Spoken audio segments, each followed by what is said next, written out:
Hey guys, welcome to the 7 o'clock edition of Miss Glen and Friends Read On. I'm still waiting on my guest to join us. I do want to give her a few minutes to log on. Um, and while we're waiting, tell me about some of either two things. One, either tell me about some of the books that you've been reading over the past 3 weeks, or tell me about if you've been catching these broadcasts, the 2:30 and the 7 o'clock readings. Tell me about some of, or even just one of your favorite books that have been read on this stream. Again, we're giving my guests just a few more minutes to log into the feed. And while we're waiting, let's just chat about some of the books that we've been reading. Tell me something exciting that you're reading, or tell me about one of the books that you've heard on this stream, maybe for the first time that you really liked. And I'll start with mine. I see Harmony and Kaylee, you two have joined us. Thank you all for faithfully joining me every day. I'll tell you about one of my books. It was the book that Miss Waymeyers read. I'm trying to remember the title. It was about the stick, and it was the book where the popsicle stick was just saying, "I'm just a stick. I'm not good for anything else." But then in the end of the story, it ended up being the last piece needed to complete. I think it was a bird nest. And so I really liked that book because it taught an important lesson about just how you can take one thing and repurpose it. And even in our lives, sometimes we may think, oh, we're just good at one thing. And if we can't do that one thing, then we might get tired or frustrated.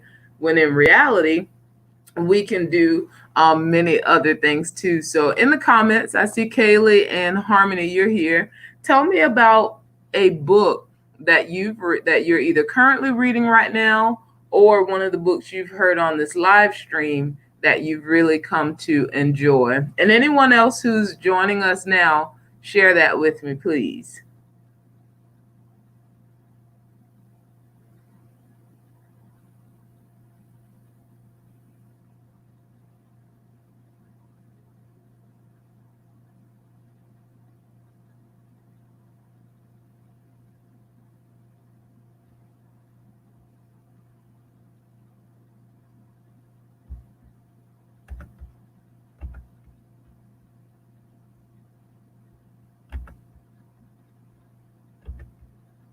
All right, so Harmony, you said a book from yesterday with cause and effect. Can't remember the name. Oh, yes, yes, yes. The book yesterday about the armadillo who had the big old ears and was listening to all of the conversations and then taking a part of the information and going back to share it with others. And he stirred up so much trouble. But then he learned the lesson about being honest, telling a full truth, and more importantly, learning to not eavesdrop. That was a really good book. Kaylee, because of When Dixie, I actually have that book here with me. And I read it some time ago. I haven't read it recently, but this is a really good book too. I won't go through and give details because I know Kaylee, you're in the book club with Miss Chinners, and you all are reading through this book now. And Harmony, if you're interested, Miss Chinners is doing a book club. They started maybe 2 weeks ago, so you may still have time to join. But they're going through this book because of Winn Dixie, which is an excellent, excellent read. Okay. Let's see. All right, girls. So Miss Jennifer might have gotten caught up. She was texting me just a minute ago. And so what I'll do, I don't want to waste your time and I don't want to have you log on in vain. So I'm going to move forward and read chapter 3 of this Friendle book. We read chapter 2 earlier and we learned some things about Miss Granger. So now I'm going to move into chapter 3. Hey, Jahaziel. Let's see, we have, okay, Diary of a Wimpy Kid, Dog Days. I've never read that book, Harmony.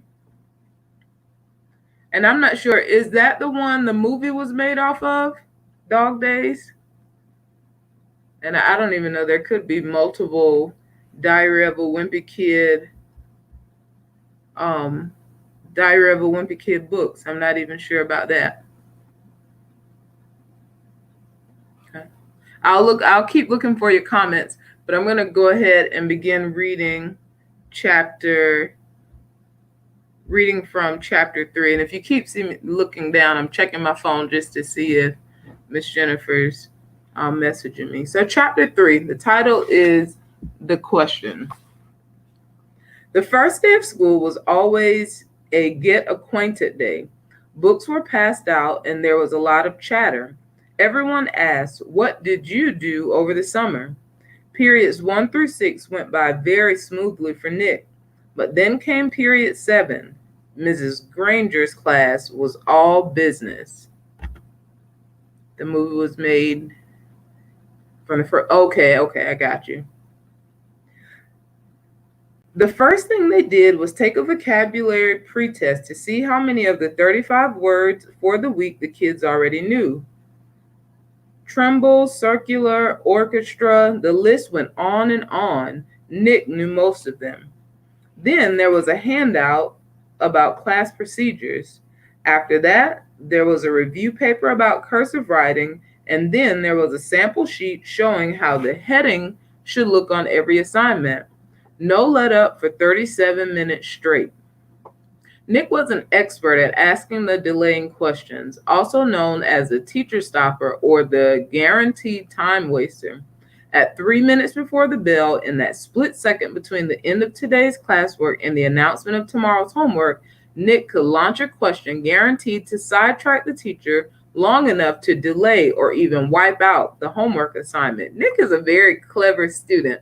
Let's pay special attention to some of the things that he does, because remember in chapter 1, we learned that Nick was very playful. He liked to pull pranks, or he liked to put on pranks. But we also learned that he was funny.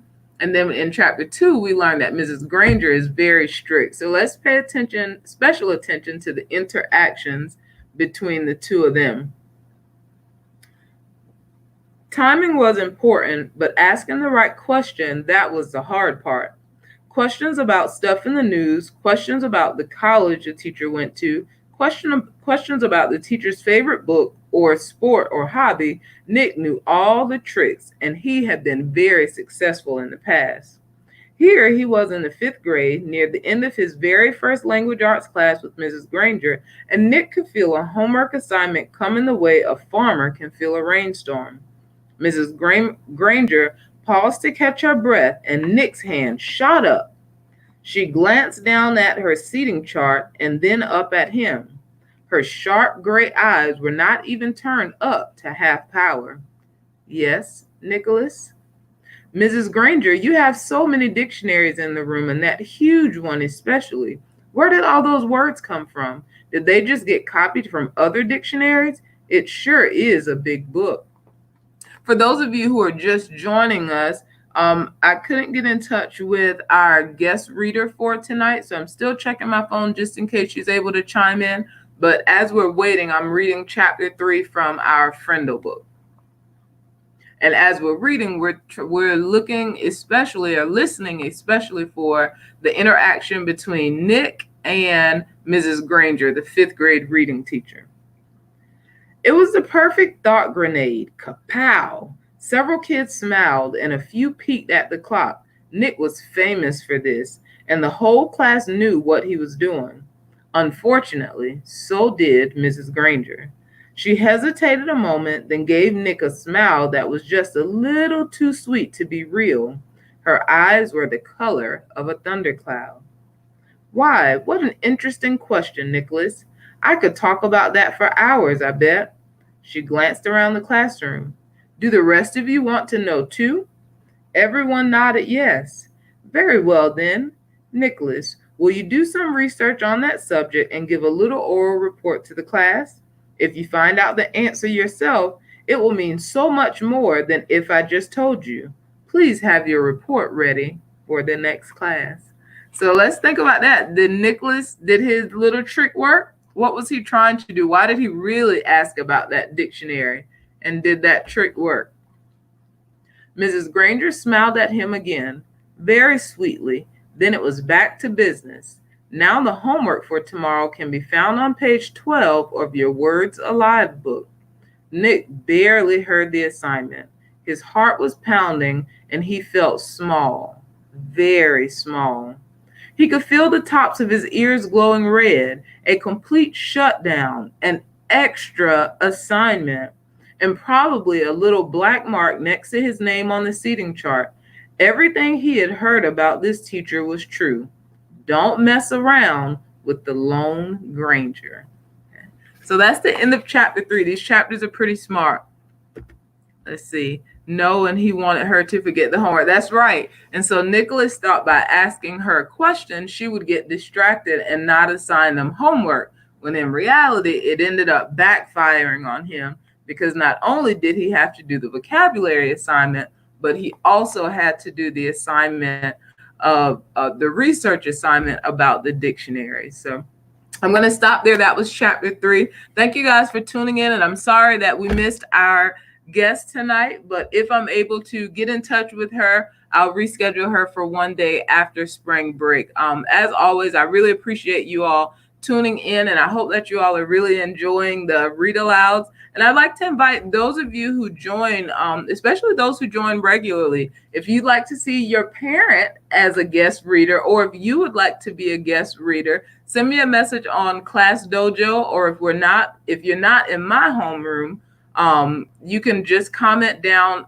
below on this video and I'll have your name and I'll get in touch with you so that maybe you can be one of my friends and read a book to all who will join in. So you guys have a good night. Thank you for joining in. I hope you enjoyed chapter 3 of Friendo, and I hope to see you all tomorrow at 2:30.